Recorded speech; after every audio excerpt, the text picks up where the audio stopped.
이 주일 아침에 우리에게 주시는 하나님의 말씀은 구약 성경 가운데 이사야서 1장 18절에서 20절 말씀이 되겠습니다. 이사야서 1장 18절에서 20절까지 구약 성경 968면이 되겠습니다. 이 계시의 말씀을 봉독하여 드릴 때에 살아계신 하나님의 음성을 들으실 수 있기를 바랍니다. 여호와께서 말씀하시되 오라 우리가 서로 변론하자. 너희의 죄가 주홍 같을지라도 눈과 같이 희어질 것이요 진홍같이 붉을지라도 양털같이 희게 되리라. 너희가 즐겨 순종하면 땅의 아름다운 소산을 먹을 것이요 너희가 거절하여 배반하면 칼에 삼켜지리라. 여호와 입의 말씀이니라. 아멘. 성경은 어떻게 기록되었을까요? 하나님의 하늘에서 직접 써주신 것이 아닙니다. 하나님의 은혜를 경험한 사람들이 성령의 도움을 받아 기록된 것입니다. 시편 같은 경우를 보게 되면 하나님께서 직접 말씀하셨다는 것이 없습니다. 대체로 하나님을 만난 사람들의 신앙 고백이라고 할 수 있습니다. 마찬가지입니다. 오늘 본문 이사야서는 이사야 선지자가 말한 내용입니다. 사실 하나님이 직접 말씀하신 것을 적었다고 한다고 하면 좀 성경이 쉬울 것입니다. 근데 역사를 빗대어서 말하기도 하고 자기의 말로 책망하기도 합니다. 그래서 예언서가 어렵습니다. 물론 예언이 미래를 말하는 것만이 아닙니다. 그래서 한문으로 예언을 미리 예자를 쓰지 않고 맡을 예자를 씁니다. 즉 미래를 이야기하기보다 하나님의 말씀을 적음해서 전한 말씀이라고 하는 것입니다. 자기 경험이나 확신과 믿음을 통해서 깨달은 말씀을 성령님 감동으로 기록한 것입니다. 바로 이사야서가 그런 예언서입니다. 하나님은 히브리 사람들을 직접 통치하기를 원하셨습니다. 히브리 사람들이 훌륭한 것이 아니었습니다. 그냥 하나님께서 택하신 것입니다. 이유는 한 민족을 통해서 하나님의 존재를 쉽게 알릴 수 있었기 때문입니다. 신정 정치를 하던 유대인들은 왕정 정치를 하게 되었습니다. 첫 왕이 사울이었습니다. 그러나 그는 자기 왕권 보호와 신장을 위해서 혈안이 되었습니다. 그래서 많은 시간을 경쟁자인 다윗을 죽이려고 하였습니다. 그리고 다윗이 유다 지파의 왕이 됩니다. 후에 통일왕국의 왕이 됩니다. 그는 33년을 왕으로 보내게 됩니다. 확실한 하나님의 언약을 세운 사람이 됩니다. 이스라엘 백성들에게 휴왕을 받게 됩니다. 그런데 시간이 지나면서 죄를 범하게 됩니다. 그 죄가 다른 왕들에게 흐르게 됩니다. 그게 바로 열왕기나 역대기에 나옵니다. 이 말씀에서 죄를 지은 왕들의 이야기로 가득합니다. 그런데 왕들은 자신들의 죄만 합니다. 전에 죄를 몰랐습니다. 단지 예언자들은 알 수 있었습니다. 그것은 하나님의 진노와 심판이 온다는 것입니다. 마찬가지입니다. 우리가 코로나19를 오래 겪으면서 느끼는 것이 있습니다. 하나님의 말씀이 우리 영혼에 적응되었을 것입니다. 코로나 바이러스는 인간이 만든 것입니다. 하나님 만드신 자연을 파괴한 것입니다. 신천지를 드러낸 것입니다. 교회 공동체의 본질적인 회복을 의미합니다. 마스크를 써보니 성경 말씀대로 말을 많이 하지 말라고 하는 것입니다. 성경에 말씀하신 대로 종말이 다가온 것 같습니다. 예수님의 재림이나 심판이 임한 것 같습니다. 이런 많은 메시지들이 우리에게 온 것과 마찬가지입니다. 바로 이런 것을 전해야 하는 사람들이 예언자요 선지자이었습니다. 그 중에 하나가 오늘 우리가 만나는 이사야 선지자입니다. 그는 주전 8세기에 살았습니다. 그가 활동한 시기에 유다왕 우시야, 요담, 아하스, 히스기야 4대를 거치게 됩니다. 이사야는 누구보다도 이 시기를 거치면서 많은 하나님의 음성을 듣고 예치했을 것입니다. 그래서 이사야의 말씀이 매우 깊다고 할 수 있습니다. 이사야는 이스라엘의 과거와 현재만 기록한 것이 아닙니다. 하나님께서 인류 역사에 어떻게 역사하실지 그 흐름이 기록되어 있는 것입니다. 저는 4대째 예수를 믿는 사람입니다. 저희 집안은 지금 현재 5대째까지 예수 믿는 일이 이어져 오고 있습니다. 아이들이 결혼해서 손주를 보았다고 하면 6대째로 이어졌겠죠. 제가 가장 크게 바라고 기도하는 제목 중에 하나는 예수님이 다시 오실 때까지 제 자손 중 한 사람도 예수 밖에 나가는 사람이 없기를 바라는 것입니다. 그만큼 저에게 있어서 예수를 믿는다고 하는 것은 중요한 일입니다. 이것은 목사이기 때문에 상투적으로 하는 말이 아닙니다. 제가 개인적으로 예수 믿는 일을 가장 중요한 일로 생각하는 까닭은 예수를 믿음으로 받은 복이 많기 때문입니다. 살면 살수록 예수를 믿는다고 하는 것이 얼마나 소중하고 감사한 일인가가 마음에 새록새록 쌓이기 때문입니다. 세상에 태어나서 제가 가장 잘한 일이 있다고 하면 예수 믿는 가정에서 태어났고 그리고 예수를 믿었다고 하는 것입니다. 감사하게도 나름대로는 참 열심히 그리고 진짜로 믿었다고 하는 것입니다. 예수를 믿음으로 받은 복이 정말 헤아릴 수 없이 많이 있습니다만은 그 중에 단 한 가지를 말한다고 하면 저는 단번에 쉽게 말할 수가 있습니다. 다른 복들은 서로 우열을 가리기가 어렵지만은 이 복만큼은 다른 복과는 비교할 수 없이 뛰어난 복이기 때문입니다. 여러분 그 복이 무엇인지 아십니까? 그것은 바로 죄 사함입니다. 시편 32편 1절에 보게 되면 다음 같은 말씀이 있습니다. 허물의 사함을 받고 죄의 가림을 받은 자는 복이 있도다. 아멘. 저는 그 말씀의 뜻이 무엇인가 합니다. 예수를 믿음으로 받은 최고의 복은 바로 죄 사함의 복입니다. 제가 군대에서 제대하고 신학교를 다닐 때 이제 집이 강서 신월동 화곡 쪽으로 이사 갔기 때문에 이제 광나루까지 다닌다고 하는 것이 여간 힘든 것이 아니었습니다. 기숙사를 들어가려고 하면 수도권에 있으면 들어갈 자격이 없었습니다. 그래서 때론 빈대라고 해서 기숙사에 있는 친구를 곁에 붙어서 자기도 했습니다마는 어쩔 수 없이 주소를 누나가 있는 대구에 이제 옮겨서 기숙사에 한 학기 정도 들어가 있었습니다. 그게 84년이었습니다. 근데 시간이 한참 지나고 난 다음에 어느 날 텔레비전을 보다가 깜짝 놀랐습니다. 여성으로 복지부 장관이 되었던 분이 땅 문제로 된 지 얼마 되지 않아서 옷을 벗는 것을 보았습니다. 텔레비전에서는 그것을 위장 전입이라고 하였습니다. 지금은 위장 전입도 부끄러움 없이 하고 내로남불입니다만은 가만히 보니까 제가 한 일과 똑같은 일이었습니다.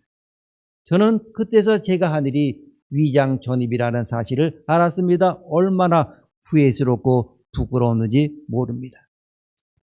당시에 주민등록 등초본을 수기로 써서 관리할 때였습니다. 때문에 제 이름은 두 줄로 쭉쭉 그려져 있고 그 밑에 몇 년 몇 월 며칠에 대구시 어디로 주민등록을 옮겼다고 하는 그 기록이 남았습니다. 그리고 기숙사 입주한 후 다시 주민등록을 옮겨왔을 때 제 이름이 맨 밑에 다시 기록되었습니다. 그 주민등록만 떼보면 제가 위장 전입한 놈이라고 하는 것이 그냥 그대로 노출이 되는 것입니다. 그 수치가 주민등록을 뗄 때마다 드러나야 하게 되는 것이었습니다. 오늘 아다지 교회 일로 주민등록을 떼다가 놀란 일을 발견하게 되었습니다. 그것은 주민등록을 컴퓨터로 정리하면서 보기 싫게 쭉쭉 그어져 있던 것이 없어지고 제 이름이 원래대로 기록되어 아주 깨끗하게 해진 것이었습니다. 물론 그렇다고 해서 죄가 없어진 것은 아닙니다만은 자세히 보게 되면 그 기록은 여전히 그대로 남아 있었습니다만은 그냥 겉으로만으로도 깨끗해진 주민등록이 저를 얼마나 기쁘게 했는지 모릅니다. 어찌 보면 저에게는 그 위장 전입처럼 제 평생을 따라다니는 죄가 있는 것이 아니라 많습니다. 저도 살면서 사람들이 겪는 어려움들을 제법 겪어보았습니다. 그러나 제가 겪은 일 중에 가장 힘든 일이 있다고 하면 그것은 교회의 문제였습니다. 제가 했다는 것과 그리고 한 번 지은 죄는 정말 거머리 같아 어떤 방법으로든지 지울 수 없다는 것이었습니다. 저는 정말 그것이 가장 힘들고 괴로웠습니다. 앞에서 말씀드렸습니다마는 4대째 예수를 믿는 집안에서 태어난지라 내 의지와 상관없이 저는 교회를 다녀야만 했습니다. 다행히 저는 교회에 다니는 것을 좋아해서 정말 평생 한 번도 교회 밖에 나가본 적이 없습니다. 믿음과 복음보다는 그냥 교회에 다니는 거 좋아서 교회를 다니는 생활이 꽤 오래했습니다. 그러다가 십자가의 복음을 깨닫게 되었습니다. 기독교의 핵심은 십자가입니다.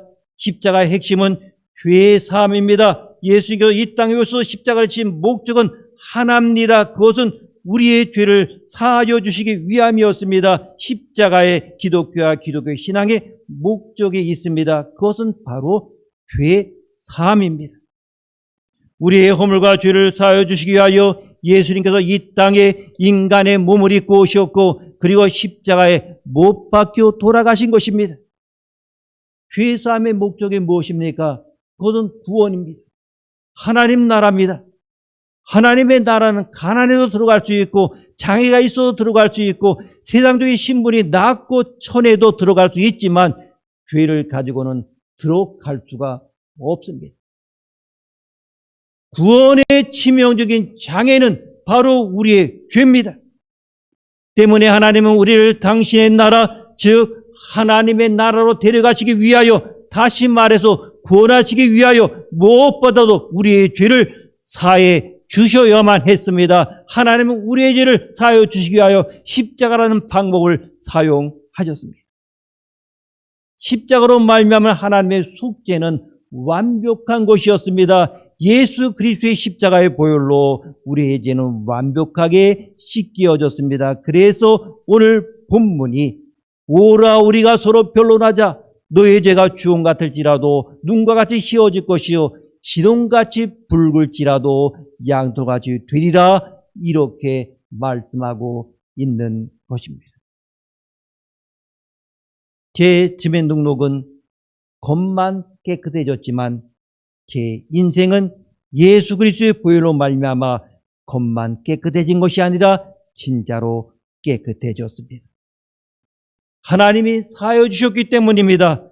하나님이 지어주셨기 때문입니다. 하나님께서 죄로 말미암아 망쳐진 제 인생의 두 가지를 다시 새 것으로 바꿔주신 것입니다. 그것도 한 번이 아니라 여러 번 그렇게 하셨다는 것입니다. 하나님의 속죄라고 하는 것은 완벽하여 흠이 없습니다. 흠이 남지 않습니다. 하나님의 속죄는 완벽한 속죄입니다. 그렇다면 오늘 본문 이사야서 1장에는 무엇이 나와 있습니까? 먼저 이스라엘 백성들이 하나님께 반역하는 모습을 보여주고 있습니다. 그러자 이에 대한 하나님의 진노하심이 임하게 될 것을 보여줍니다. 그러나 이런 상황에서도 하나님은 남은 자를 구원하기 위하여 말씀을 하셨습니다. 그 과정 중에 오늘 본문 말씀을 하게 된 것입니다. 하나님 말씀입니다. 18절에서 20절까지 우리가 함께 읽겠습니다. 18절에서 20절입니다. 여호와께서 말씀하시되 오라 우리가 서로 변론하자. 너의 죄가 주홍 같을지라도 눈과 같이 희어질 것이요 진홍같이 붉을지라도 양털같이 희게 되리라. 너희가 즐겨 순종하면 땅의 아름다운 소산을 먹을 것이요 너희가 거절하여 배반하면 칼에 삼켜지리라. 여호와 입의 말씀이니라. 아멘. 무슨 말입니까? 회개하면 복을 받을 것이요 거절하면 칼로 망할 것입니다. 이스라엘에게 요구했던 것이 바로 회개였습니다. 왜 그러셨습니까? 어떻게 보면 지금 코로나19 상황에 있는 우리에게 주시는 말씀이라고 할 수가 있습니다. 이스라엘은 하나님이 선택한 백성입니다. 우리도 하나님이 선택하셨습니다. 우리에게도 하나님께서 회개하기를 원하십니다. 왜 그렇습니까? 먼저 세상은 그리스도인에게 달려 있습니다. 과연 세상에 소망이 있습니까? 정치가 소망이 있습니까? 경제가 소망이 있습니까? 코로나로 난리인데 협치가 없습니다. 법무부 장관과 검찰총장 때문에 난리였습니다. 정치가 지저분합니다. 먹고 사는 문제로 너무나 힘들어합니다. 부모가 자기 아기를 폭행하고 죽여서 냉장고에 넣고 살기도 합니다. 소돔과 고모라 같은 모습들이 세상에 가득합니다. 과연 이 세상에서 정치가, 경제가 본질적인 우리 인간의 문제를 해결할 수 있습니다. 코로나가 해결되면 세상에서 우리의 문제를 해결할 수 있습니까? 오늘 이사야 선지자는 분명하게 말합니다. 세상의 많은 문제는 믿음을 가진 우리가 길을 가지고 있다고 하는 것을 보여줍니다. 바로 예배드리는 내가 이 문제의 중심에 있다고 하는 것입니다. 요나를 생각하면 알 수가 있습니다.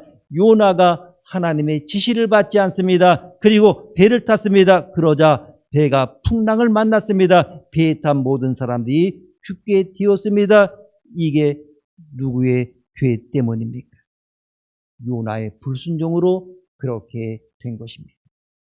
결국 요나 한 사람이 물에 빠지자 풍랑이 잠잠해진 것입니다.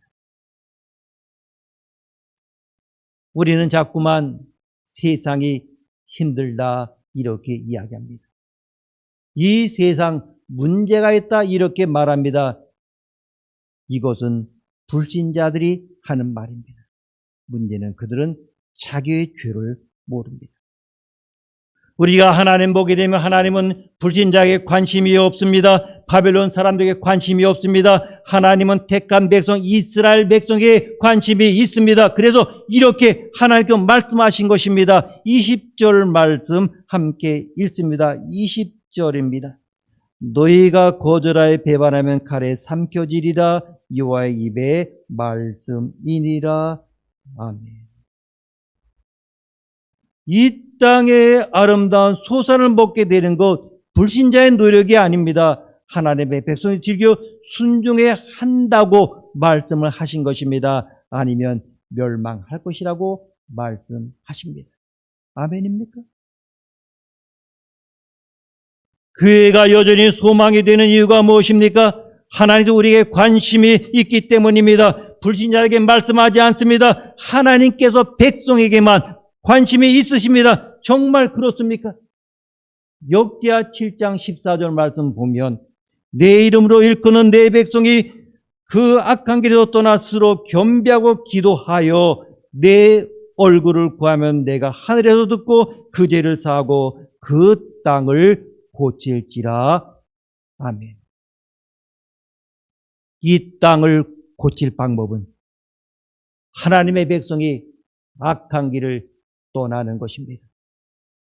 겸손하게 기도하면서 하나님의 얼굴을 구하는 것입니다. 그러면 이 땅은 고쳐질 것입니다. 아멘입니까? 때로 병원의 신방을 가보게 되면 교인들 위해 기도해 주면 교회를 안 다녀도 기도해 달라는 분들이 계십니다. 안 믿는 친척들이 자기를 위해 기도해 달라고 하는 경우도 있을 것입니다. 도리어 불신자들이 알고 있는 것입니다. 믿음을 가진 사람들이 너무 중요하다고 하는 것을 알기 때문입니다. 그리고 두 번째는 그리스도인인 내가 회개를 해야 합니다. 우리는 자꾸 세상에 회개하기를 원합니다. 그러나 오늘 말씀은 결론에 보면 우리가 회개하기를 원하시는 것입니다. 회개 정말 제일 힘이 듭니다. 한 번만 하면 하기가 싫습니다. 회개 설교 듣기도 하기도 싫습니다. 매주일 하는 참회기도 어쩌면 하기 싫을 수도 있습니다.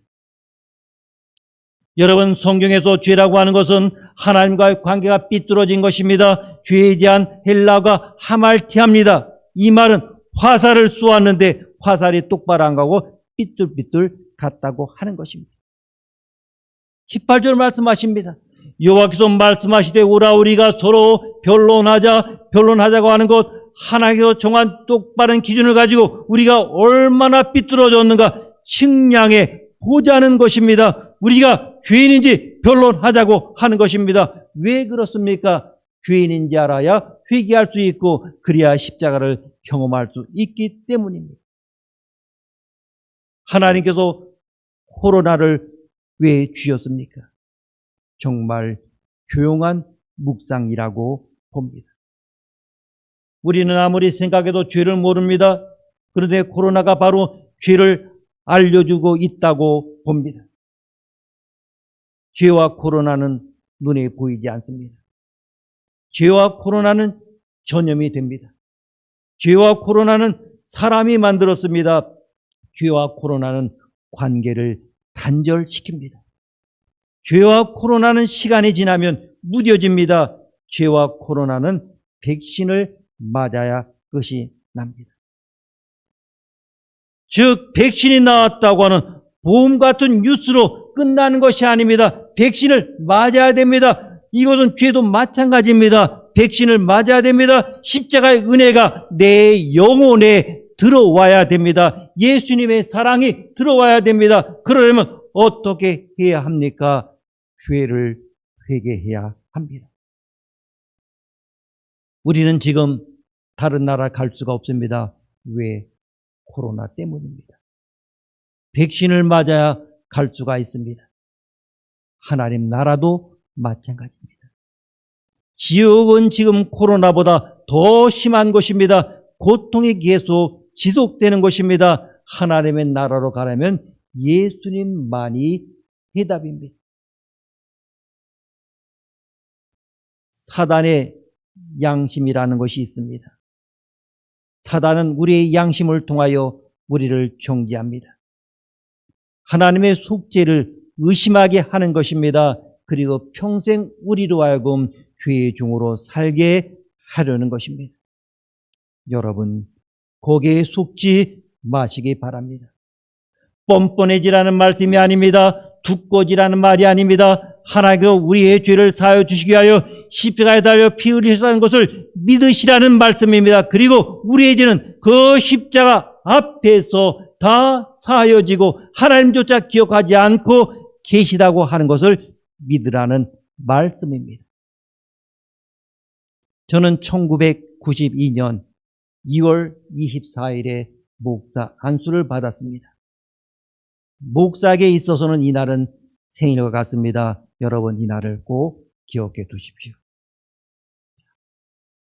목사 안수를 앞두고 사단이 제 양심을 통해 말을 했습니다. 죄의 죄를 기억하게 한 후에 너 같은 놈이 어떻게 목사가 될 수 있냐고 물고 늘어졌습니다. 참으로 괴로웠습니다. 정말로 목사 안수를 받을 것, 목사가 될 수 있냐? 정말 받을 것인가 말 것인가 막 고민합니다. 그리고 목사 안수를 앞에 두고 한 일주일 정도 기도원에 가 있었습니다. 그러다가 깨닫게 되었습니다. 나의 죄를 사단과 나 말고 또 알고 계시는 분이 계시다는 것을 알게 되었습니다. 그건 당연히 하나님이셨습니다. 그러나 하나님은 사단처럼 생각하지 않으시다는 것을 알게 되었습니다.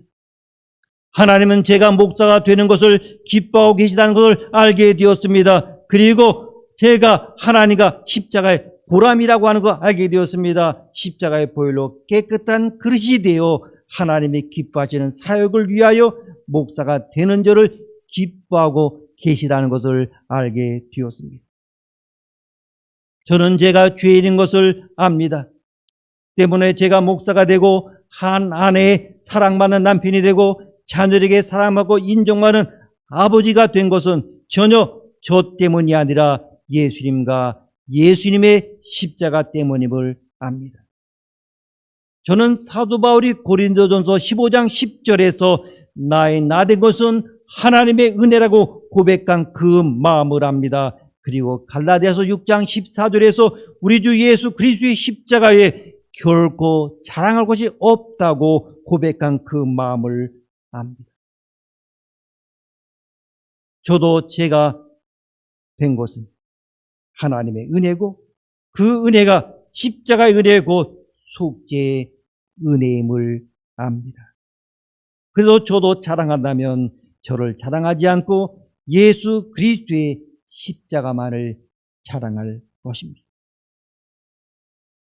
하나님이 우리를 사랑하시는 까닭은 우리가 의인이기 때문이 아닙니다. 하나님이 우리를 사랑하시는 까닭은 우리가 당신의 자녀이기 때문입니다. 사단은 우리가 죄인이기 때문에 하나님이 우리를 사랑하지 않으실 것이라고 우리를 속입니다. 우리를 외면하실 것이라고 속입니다. 우리를 이미 버리셨다고 속입니다. 그렇지가 않습니다. 하나님은 그렇지 않으십니다.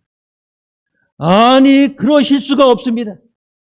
예수님은 이 땅에 계실 때 당시에 사람들이 죄인이라고 손가락질하던 세리와 창기들과 함께 식사를 하시는 등 저들과 서슴없이 어울리셨습니다. 그것을 보고 흉을 보던 바리새인들에게 당신은 의인을 부르러 이 땅에 오신 것이 아니라 죄인을 부르러 이 땅에 오셨다고 말씀해 주셨습니다. 건강한 사람에게 의사가 필요한 것이 아니라 병든 사람에게 의사가 필요하듯 의인에게 당신이 필요한 것이 아니라 죄인에게 당신이 필요한 것이라고 말씀해 주셨습니다. 우리는 모두가 다 죄인입니다. 위장전입 정도는 공개적으로 털어놓을 수도 있지만은 그것과도 비교될 수 없을 허물과 죄가 우리들에게는 누구에게도 다 있습니다. 정말 평생을 후회해도 소용이 없는 죄가 우리에게는 있습니다. 사랑하는 성도 여러분, 예수님께서 이 땅에 인간의 몸을 입고 오셔서 십자가에 달려 돌아가신 까닭, 우리를 부자되게 하기 위해서가 아니라 우리를 출세시키시기 위해서가 아니라 우리의 죄를 사하여 주시기 위하여입니다. 우리가 비록 죄가 진홍같이 붉을지라도 눈과 같이 양털같이 휘어지게 하시려고 이 땅에 오신 것입니다. 사단은 사함받은 죄에 대해서도 끝까지 가책을 느끼고 그 죄의 종이를 메고 종처럼 살아가도록 우리를 속이지만 사랑하는 여러분, 그와 같은 속임에서 자유하시기를 바랍니다. 여러분을 얽어매고 있는 그 죄로부터 자유하시기 바랍니다. 갈라디아서 5장 1절에서 하나님은 우리에게 이렇게 말씀하십니다. 그리스도께서 우리를 자유롭게 하시려고 자유를 주셨으니 그러므로 굳건하게 서서 다시는 종의 멍에를 매지 말라. 아멘. 우리의 죄를 해결하실 분은 오직 예수님 뿐입니다. 백신이 바로 예수님이십니다. 세상의 그 누구도 우리의 죄의 문제를 해결해 줄 수가 없습니다. 죄의 문제를 해결해 주지 못하는 사람에게 모든 일을 다 털어놓는다고 하는 것 옳지가 않습니다. 그러므로 제가 사람들에게 죄의 모든 죄의 허물을 다 털어놓지 아니하였다고 해서 그것이 모두 다 위선이 되는 것은 아닙니다. 물론 사람 앞에 잡았고 털어놓아야 하는 죄와 허물도 있습니다. 그러나 모든 죄와 허물은 다 그렇게 해야 하는 것이 아니라는 말씀입니다. 따라서 지금 이 시간들은 죄를 알 수 있는 시간입니다. 자기 죄를 고백해야 합니다. 그리고 사람들에게 죄가 무엇인지 알려야 합니다. 그리고 오직 예수님만이 구원자임을 전할 수 있는 여러분의 아름다운 믿음의 삶이 되기를 원합니다. 기도하시겠습니다. 하나님 아버지, 코로나로 인하여 모든 것이 뒤숭숭한 이때에 무엇보다 우리의 죄의 문제를 해결할 수 있도록 예수 그리스도만이 우리의 구원자임을 고백하며 그분께 모든 것 털어놓게 하옵소서. 그래서 예수 그리스도의 십자가 외에 결코 자랑할 것이 없다고 고백하며 나의 나된 것은 하나님의 은혜이며 그 은혜가 십자가의 은혜, 그 속죄의 은혜임을 간증하게 하옵소서. 존귀하신 예수님의 이름으로 기도드립니다. 아멘.